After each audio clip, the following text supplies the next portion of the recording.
Good afternoon and welcome to a beautiful Tuesday. Here's what's coming up tonight at 5. Caffeine. It's a serious problem, or at least could be for your health. We'll look into it. Also, is pot a big deal breaker for you when it comes to relationships? We'll check out a new dating app. With this warm weather, a lot of people are going to be hitting the waters. We'll be joined live by someone in the Coast Guard who'll give us some safety tips. Keep you safe on this beautiful days. This is News Center now.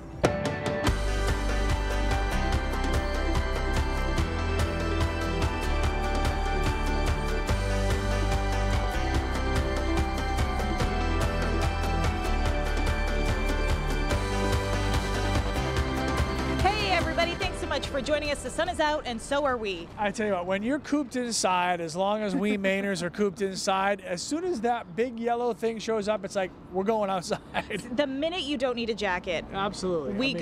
We went hard today. And people's mood changes. Everybody's happy today. Like, it's just a glorious day. So glorious, we were able to get rid of Keith. Oh. I mean, not for real. I mean, you know. Well, we actually like him today, though. Yes, we do like him. So we gave him the good assignment and sent him to Willard Beach. Hey, Keith. Which way is the beach? We ended up at Higgins, although that's our fault for not telling you that. But there's many beaches to choose from today. Absolutely gorgeous day. And it's one of those situations, like you said, people kind of come crawling out of the woodwork. I was driving through Portland today and I thought to myself, do this many people actually live in this city? But everybody's out and enjoying it. Let's take a look at temperatures right now. I'd say we slightly overachieved in a lot of spots, ending up in the mid and in some cases upper 70s. And full sunshine from start to finish. That was kind of the theme of today's weather. Now tomorrow a warm front will come through, so we'll have a few more clouds, but a couple of days of nice weather coming up. 79 in Portsmouth, the winter right now. Look at the visible satellite. Nice and clean out there. There's really nothing to show as far as cloud cover. Now if we back the picture up, you'll actually notice we're to the south of a warm front still. So once that warm front comes through tomorrow, we'll start to get even warmer, and the apex of that will come in on Thursday. Those will be the warmest temperatures of the week. Overnight tonight, things are clear. Tomorrow, that warm front is looking less and less impactful as far as precipitation. Early, it looked like maybe we'd catch a shower or two, but now it looks like the warm front will just lift through with a couple of clouds, maybe a sprinkle in the mountains. But overall, things looking good and actually getting even warmer as we head into Thursday. Guys, I'm waiting to see who's going to be the first one to complain about the warmth on Thursday, because I think for a lot of Mainers, it's going to get right into that range near 90 degrees by Thursday afternoon.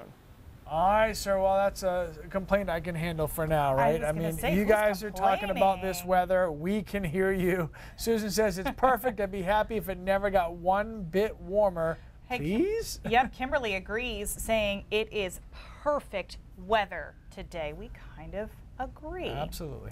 Okay, so if you are the parent of a teenager, it can be difficult to obviously constantly monitor what they're doing, what they're eating or drinking. So this story, of course, has a lot of people talking on social media. A teenager from South Carolina recently died. Now officials say caffeine was to blame. Yeah, it's just awful. Alan Kripe collapsed in a classroom at his high school near Columbia, South Carolina, and died the same day in the emergency room. Now, according to the coroner, the teenager drank a large Diet Mountain Dew, a cafe latte, and an energy drink, all within about 2 hours. The coroner called his death a caffeine-induced cardiac event. Kripe's father is taking the opportunity to remind parents to have an important conversation with their children. I stand before you as a broken-hearted father and hope that something good can come from this. Parents, please talk to your kids about the dangers of these energy drinks. And teenagers and students, please stop buying them. There's no reason to consume them. They can be very dangerous. The coroner added that the caffeinated drinks can be very scary because they do affect everybody in a different way. Yeah. So how much caffeine is too much? Well, Coco went to speak with some people and find out. On any college campus, you'll see students completing assignments, often with some type of energy drink in hand. I don't know how healthy it is, but it gets me through. Carly Lacasse says she drinks at least 2 cups of coffee in a typical day. During midterms and finals and before tests, that's when I drink it at night all the time. Doctors say the average cup of coffee contains about 100 milligrams of caffeine. Mike D'Andrea, a health teacher and baseball coach, says he sees younger kids consuming drinks with high caffeine content. Yeah, we were running the mile in my health class, and one of my students had a Monster drink, 20-inch or whatever. I said, this is just not needed. Each caffeine source is unique. Soda can contain high amounts of sugar. Some drinks can include other energy-boosting ingredients such as taurine and guarana, which studies have shown can have adverse effects on the heart. At this age, everybody's invincible. It's really about that practice, What am I trying to put in my body? Why am I putting it in my body? Knowing that there's a plan. Doctors say consuming 400 to 500 milligrams of caffeine can start to make most healthy adults feel jittery, anxious, nauseous, or an increased heart rate. Dr. Tammy Schaefer, a medical toxicologist, says a lethal dose of caffeine would be closer to 5,000 milligrams. Whether they're young, whether they're old, we know that too much caffeine causes problems. And certainly the younger you are, it should probably be moderated more, less and less. Carly says she avoids energy drinks and sodas. I don't know, it just doesn't seem like something you should be drinking, I guess. So obviously high schools are taking a stand against this as well. Some high schools in Portland, including Deering High School, say their vending machines don't have any caffeine drinks in them whatsoever. That's according to Mike D'Andrea. But one of the big things that doctor stresses is that every person is different. Everybody tolerates caffeine differently. So different sources with different ingredients can also affect a person's reaction. Leah and Amanda. All right, thanks, Chris. A 5-year-old, unfortunately, has died after falling out of a canoe during a trip with his mother in Vassalboro. Wardens say William Eagold and his mother were on Outlet Stream below the intersection of Oak Grove Road and Route 32 when their canoe overturned. Investigators say William was trapped underwater. His mother was able to get him and call for help. He was taken to a hospital, then flown to EMMC, where he died overnight. Wardens say they were both wearing life jackets. But coming up in just a few minutes, we're actually talking with someone from the Coast Guard kind of about conditions of the water and boating safety this time of year now that people are actually starting to go out. Yeah, we'll take your questions on that as well. Adrienne Stein here with more news now, and investigators are trying to figure out what caused a deadly crash. Let's show you pictures from the scene. 80-year-old Mary Ricci died in this crash. It's on I-95 in Benton. State police say her car left the side of a highway Monday evening, went airborne, rolled 3 times, then landing on its roof. As you see there, she did die at the scene. No one else was inside the vehicle. Taking a look at now, that is the 3rd man going to prison for a beating death in Portland. A judge sentenced Abil Teshome to 12.5 years. He'll also serve 4 years of probation and pay more than $8 grand in restitution. Teshome and 2 others beat Freddie Akoa for hours in his Cumberland Avenue apartment in 2015. A Democratic lawmaker says her bill would ban internet providers from selling your online browsing data to third parties without your explicit consent.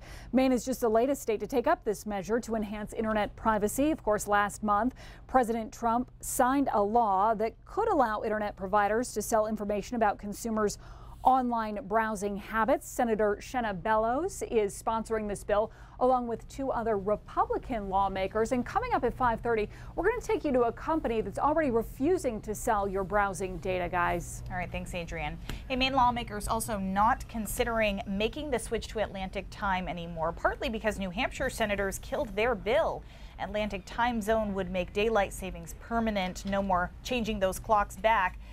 Lawmakers here in Maine were considering making the current time zone permanent for Maine, but only if New Hampshire and Massachusetts did the same thing. Now, if you've never heard this before, Bill Green has a very strong opinion when it comes to the time zone in our state. He thinks we should be turning our clocks ahead again right now. Vacation time, I think, is what he's referring to it. He will tell you why he feels this way, and you'll have a chance to weigh in tonight at 6 o'clock. All right, as the weather gets nicer, we know you guys are ready to hit the water, but there are some things you have to be aware of first. We will get some advice from the Coast Guard coming up. Plus, once they go into overdose, it's all about time to reverse it. there could be a new way to help save someone who's overdosing, but would you be willing to help out? A new proposal between first responders and hospitals next. Welcome back, everybody. Outside now, Lieutenant David Bourbeau from the United States Coast Guard. Thank you for taking the time to join us. No problem. So, beautiful week weather-wise. A lot of people want to hit the water. we've been talking, the water in Maine in May is not the water in Maine in July, and you got to be careful. Yeah, the water temperature is 46 degrees right now. It's very cold, and we need people to prepare and plan appropriately if they're going to be out on the water. And not just that, but the disposition, if you will, of the water is different because of snowbanks melting. I mean, this is not regular lake, river water right now. That's certainly the case for rivers and streams. We're seeing an increased flow, so the dangers with white water and swift water is definitely more dangerous than a regular lake would be. So what do you do? I mean, so Thursday is going to be 80 degrees in some parts of our state, maybe even higher. You want to get some relief somehow. What's the advice to do this safely? Well, number one is always wear a life jacket. We can't push that enough. And we want people to dress for the water temperature specifically. Just because it's 80 degrees outside doesn't mean that paddling or getting out on a boat is going to be this safe or non-risky type of environment. So dress for the water temperature. We strongly suggest either a dry suit or a wetsuit if you're going to be in a paddlecraft this time of year. Is there a month where this changes, where, okay, you know what, we've made it to blank, so now feel free to wear your swimsuit and go? Well, I think it all depends on the activity that you're going to be doing. If you're swimming, obviously it's different. If you're going to be on an extended paddle, or if you're going to be offshore for any reason, you need to just think about it. Make sure you let someone know where you're going to be and when you're expected back, and have all your safety gear. Anything you should do should you end up in the water? Any safety things that people can do if they get caught in that situation? Yeah. Well, right now specifically, if you were to be in an overturned canoe or kayak, this time of the year, the number one thing you have to remember is to control your breathing, because the first thing you're going to want to do is take a very deep inhale. And if you're not above the water, then it's going to, or if you're not getting a good breath of air, you're going to struggle. So once you get your breathing under control, then you have about 10 minutes of swimming that you can do before your arms and legs start to shut down due to the cold water temperature. So having a life jacket is absolutely imperative. I know you guys like to be proactive on this. Tell me what you're going to do Friday to kind of get out in front of this. Friday, we've invited all the media regionally and through our AOR in Vermont and New Hampshire to bring them in with state boating law administrators and elected officials to really get the word out to the public in advance of Safe Boating Week that we want people to take all the necessary precautions, especially with paddlecraft this season. All right, Lieutenant Bourbeau, thank you very much for your time. Appreciate it. Amanda? All right, thanks, Lee. Hey, there's a new dating app that's a little bit unusual. Close to 500,000 people on the app.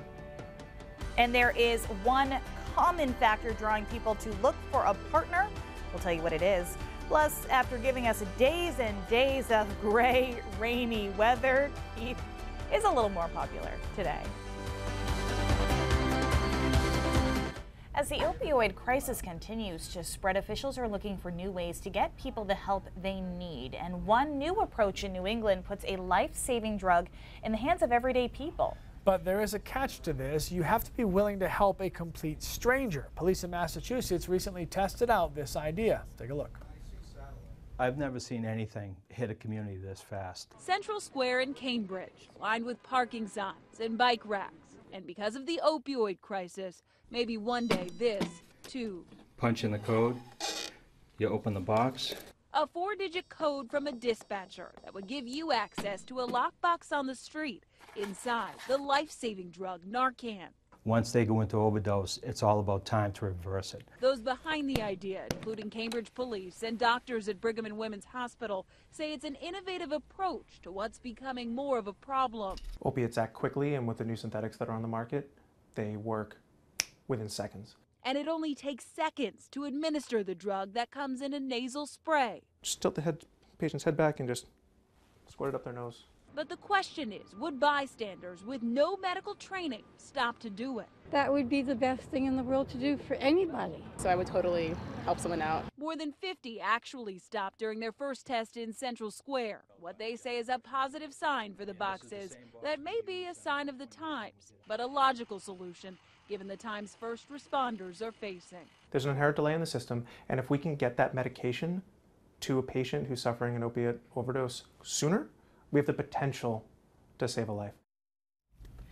Okay, the test was just the first step in what will be a very long process of prototypes and pilots before they hope a proposal will lead to a rollout. Well, we rolled Keith out of here, and he is at the beach enjoying the sand, the surf, the sun, and going to give us some more nice weather. Right, Keith?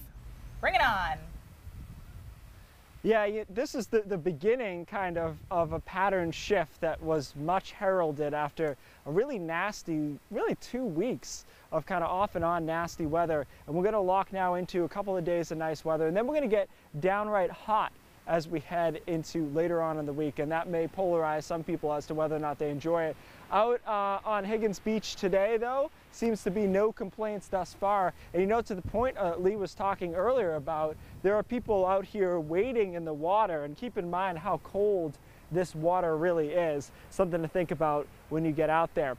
All right, let's have a look and see what we can find as far as graphics. We're having a little bit of a technical problem out here in the field, so I'm flying a little blind. But let me just tell you what we're going to have for weather. So we've got a lot of clear skies out there. Temperatures ended up in the mid-70s. And Hannah, producer Hannah, if you could just tell me what graphic we're looking at, that would be fantastic, because otherwise I'm not entirely sure.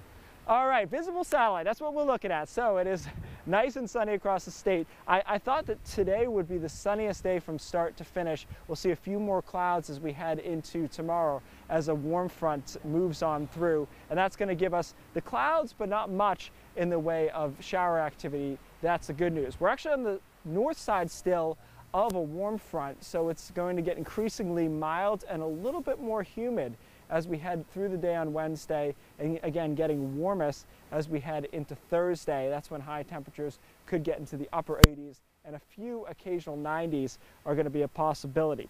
So that's the basic gist of all of this. The pattern gets a little bit cooler as we head into Friday as a front comes through. Doesn't look to have much in the way of moisture. It will knock temperatures down back into the 60s. But I think it's a decent trade-off, because at the end of the day, we're in the 60s for the weekend, yes, but it is mostly sunny on Saturday and at least partly cloudy on Sunday. So we get a nice clean weekend despite those cooler temperatures. The pattern ultimately shifts back a little bit as we head into Monday. Temperatures there in the upper 50s and perhaps some showers. You know, it's kind of important that people don't think that this is us going all the way into summer, as much as many of us would like that. If I look into the long range, this week looks like a little bit of an anomaly in between cooler periods of time. So I don't think that next week we're going to spend the entire time in this kind of weather, which is to say 70s, 80s, and even some low 90s. So Amanda and Lee, you know, again, Thursday is going to get to that point, I think, where some of us will touch 90. Humidity, the dew points will be around 65. So it might be the first day of the year that you have to at least think about installing air conditioning, even if it's just for that one day. Otherwise, it's that argument of like throwing the blanket off. Exactly. It's like wait until the turn your heat on. I wait till Christmas if I can. So it's a whole other conversation. Hey, look who's here. Rob Caldwell's here with a preview of what's coming up at 5:30. In the next half hour, President Trump is being sharply criticized for revealing intelligence information to Russian officials during a conversation in the Oval Office. You'll hear what Maine's two senators, Angus King and Susan Collins, are saying in reaction to that. Also coming up in Augusta, legislators now have 44 days left before they have to pass a new state budget. They're hung up on a lot of issues. One of the big ones, what to do with that higher tax on incomes over $200,000 that voters approved in a referendum. Is that tax likely to stand? And what happens when every member of a fire department in a small Maine town resigns? We'll take you to the community that is about to find out. Those stories and more all ahead on News Center at 5:30. All right, thanks, Rob. And still ahead at 5. Hi there. No longer just a friendly greeting. It's also an app to connect you to people with like-minded pot smoking habits. Yeah, it's raising a lot of eyebrows, and we want you to weigh in on this. Does pot smoking make or break your relationships? We'll show you what this is all about next on Now. We've been talking a little this week about a new way for you guys to weigh in on our stories. It's something called Pulse. And this is one of the stories we want to hear from you on. So grab your phone right now or head to your computer. Go to pulse.newscentermaine.com or click on our app and look for the button that's labeled Pulse. There you can vote on this story. All right, so here's the story we want you to vote on. There are lots of dating apps out there. There's Tinder, Match.com, Christian Mingle, Bumble. But what about an app to find your true love who also likes marijuana as much as you do? This is a real thing. It's an app that matches pot users, and here's a little more about it. I'm Darren Roberts. I'm the co-founder of Hi There. Here's an example of profiles of individuals, their proximity. A lot of people say that smoking pot is a dating deal breaker. Is that one for you? Not at all. No? It's a turn on. Call it Match for people who like Mary Jane, a dating app for the doobie friendly. It's called Hi There, and it's connecting people who like pot. We're up close to 500,000 people on the app right now. 500,000 people around the country. Around the world. Cigarettes, pot, all that. I don't want to smell like smoke. One dating survey from 2015 says 70% of all singles say pot smoking is a turnoff. Moderation. Do your thing. You got it under control. That's fine. Yeah, my ex-girlfriend. How'd that go? She sucks. She's my ex-girlfriend for a reason. All right, so the questions was, do you care if your partner smokes marijuana? Your choices were, it's a deal breaker, I don't care either way, or smoke together, stay together. And it looks like it's a deal breaker is way ahead right now. Way ahead, yeah. I guess I wasn't sure where that would go, but interesting that that's where people are going. It's a deal breaker. Hey, thanks for weighing in, guys. We appreciate the votes. Let's go one more time out to the beach. Let's go see Keith. Beach blanket bingo. I feel like if I asked some of the surfers here about that, it would be a very different poll result. Hey, today's Brain Drops, we're talking about planets again. We had been talking a lot about Saturn because we had that spacecraft out there kind of on its last pass. But take a look at some of these pictures from Jupiter. NASA released these. They are modified, or they're enhanced, I should say. They usually come back in a black and white fashion, and then they actually ask people online to do the best they can to enhance some of these images. It's a bit of a contest, and then they put them and they post them on their website. So that's what you're seeing here are these enhanced images of Jupiter. Pretty cool stuff. Also of note that you can actually go on the website, JunoCam's website, and you can vote for what the spacecraft is going to take pictures of on its next pass. So NASA gives you X amount of options, and sometimes they're really ambiguous things like weird gray spot, right? Because it's an unexplored planet, so they're not sure exactly what they're looking at. And then people vote what the spacecraft should focus its camera on when it makes the pass.